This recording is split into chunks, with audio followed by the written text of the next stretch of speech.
Poorisi eri kureba eby'obugaiga bw'omu itaka yabirira Poorisi omuri Ankole ekwasire abachaina babiri bwanyuma y'okushangwa na samples eby'obugaiga bw'omu itaka omu district ya Ntungamo.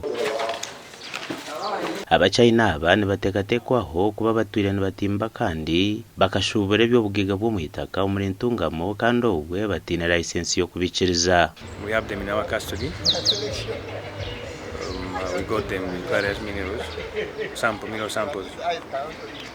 And they don't have the license that allows them to deal in minerals.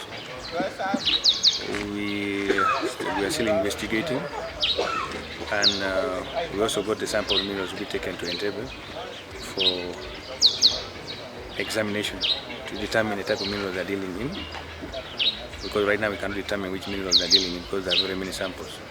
Nabwe omu kikwekweto nikyo kimwe Poorisi ekwasire tani ibiri z'eby'obugaiga bw'omu itaka ekya barium ezirikuteekateekwa kuba zibaire nizitwarwa omu mahanga nka Rwanda hamwe na Tanzania.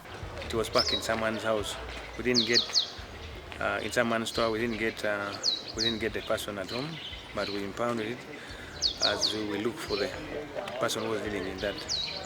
Poorisi negira ngu obushuma bube by'omu itaka omu district ya Ntungamo burengeserize obu barikubutwara mu Rwanda hamwe na Tanzania. So we're trying to do this to if we can maybe look at and reduce on issues of smuggling. Gashakwere yasuritugusa.